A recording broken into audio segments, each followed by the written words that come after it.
Welcome to Moist Nougat. I am the kid. And I'm Dan Lee. Dan Lee still hasn't gotten his voice back 100%. No.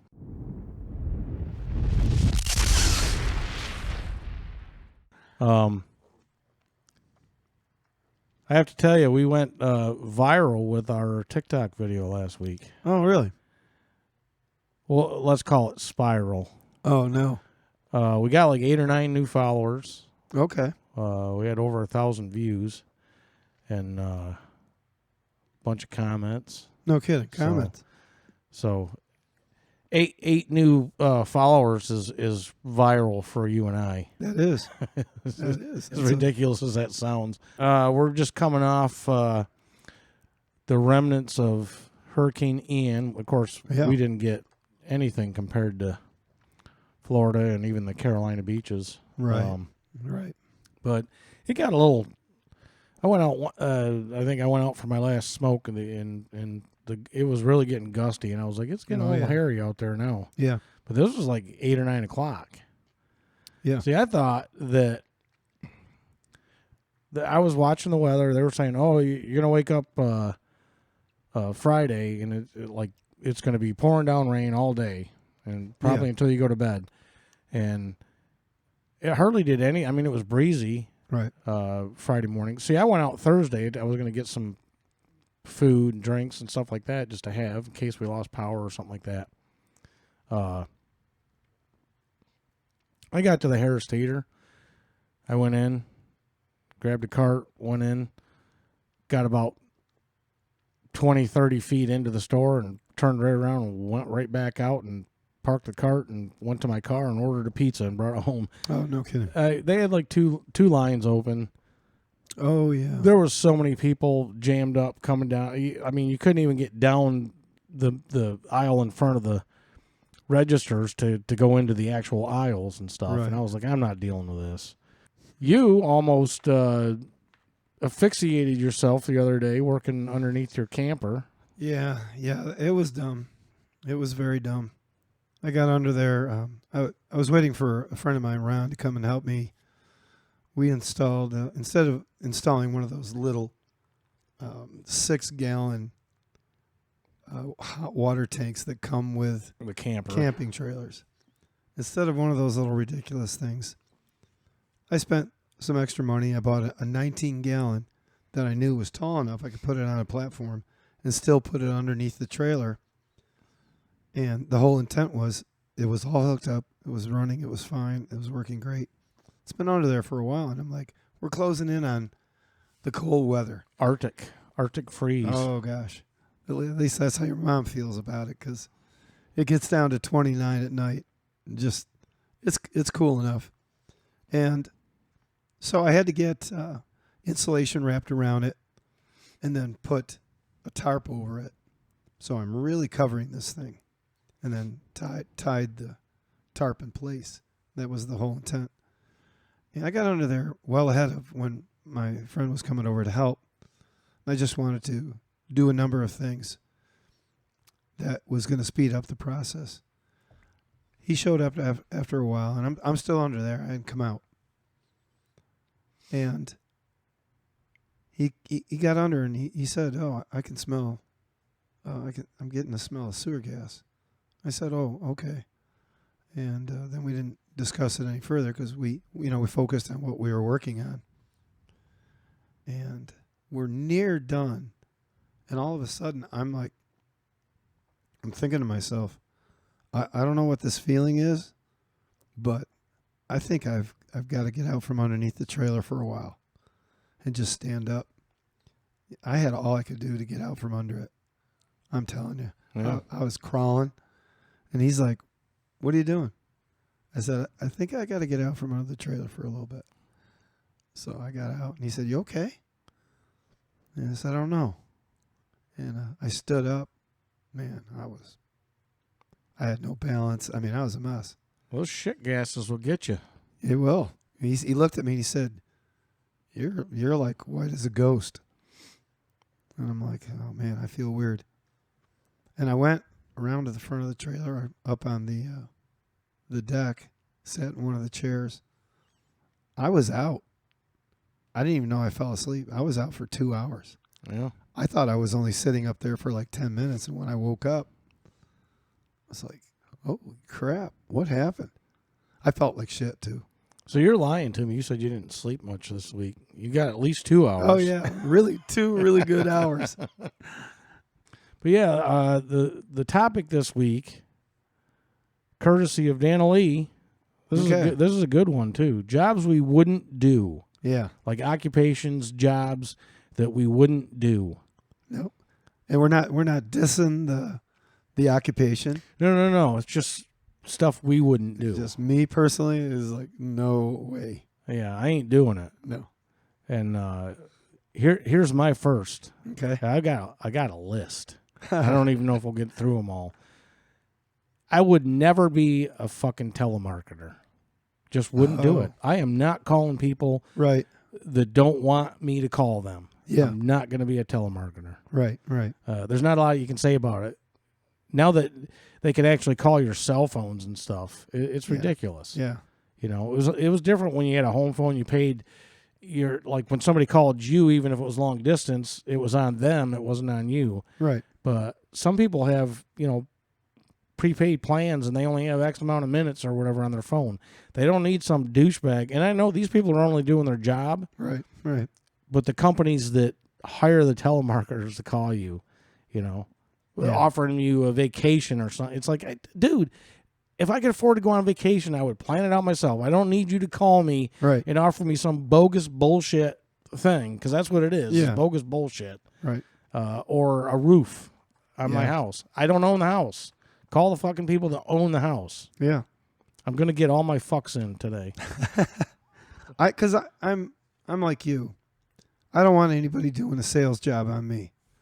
If I want to buy something, I've already done basically, if I want to go somewhere, buy something, I'm very limited in what I can do. Right. And I'll seek it out. That's right. And myself. I'll search it out myself. I'll find out everything about it I can.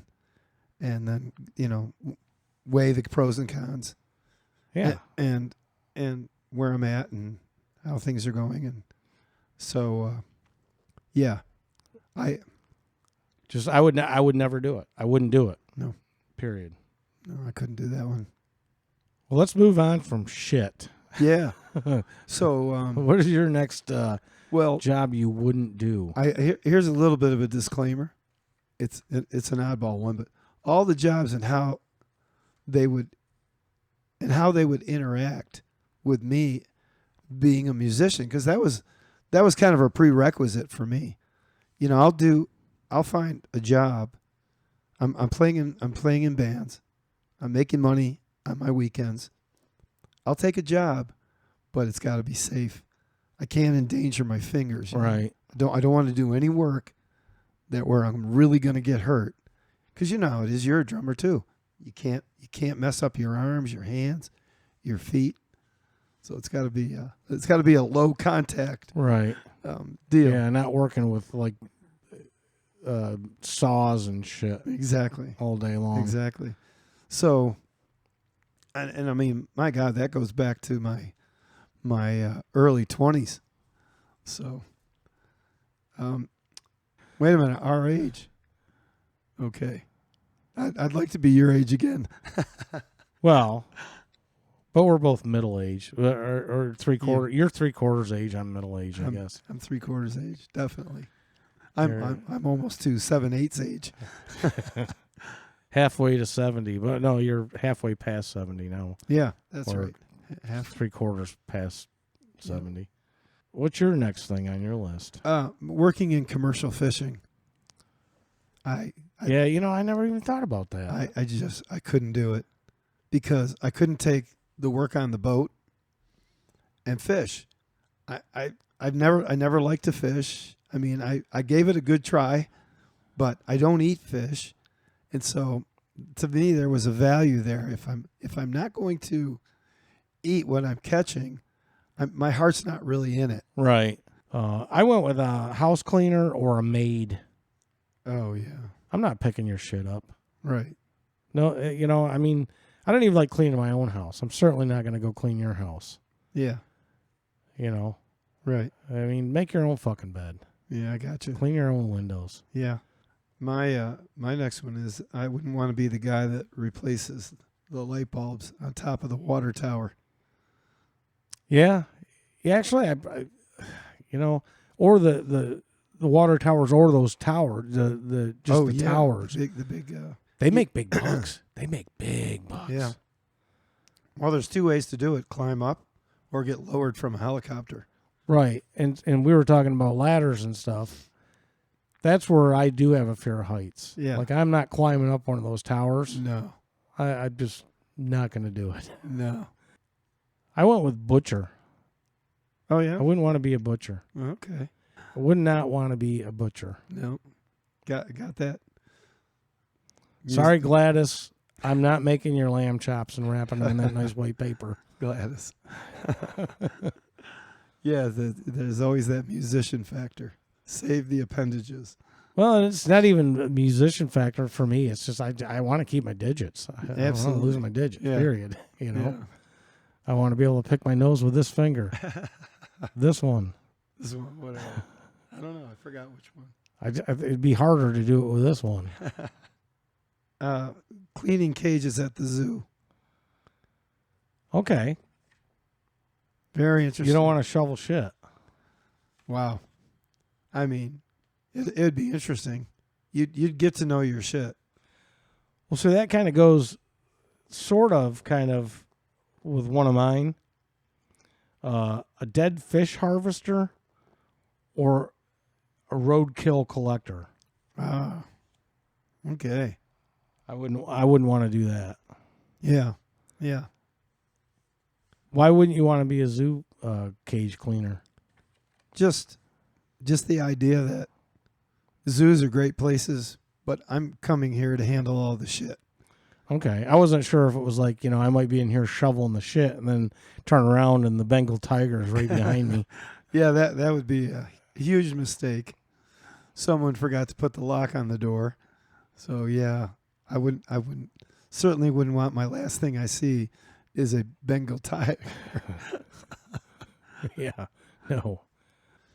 And they had a cotton diaper service where they would drop off the amount of, everything. Clean diapers, Clean but you got to diapers, collect the dirty ones. Sanitize. Then you've got to collect the dirty ones. So I remember I was working at a gas station, and they used to all come in and fuel up their trucks. Oh, God. At the gas station. Full of shit. And, man, you'd get a whiff of that, and it's like they'd leave, and all you're thinking is, how in the hell do they deal with this business on a daily basis? Obviously, they made really good money. Yeah. Because there were guys that had been doing it for a lot of years. Small town, I kind of got to know some of them. Right, but that was big back in like the 50s and stuff. Sure. The cloth diapers. Yeah. The diaper service. Otherwise, it was up to the moms. Right. And sometimes, God forbid, but obviously it was a real thing. You either had the money to have your own washer and dryer at home, or you didn't. Right. So you had to go to the laundromat. Yeah. So wow, talk about interesting. Back in the 50s were interesting. No matter how you slice it, it's a shitty job. Yep, exactly. So I'm with you on that one. So, oof. And the last one I have.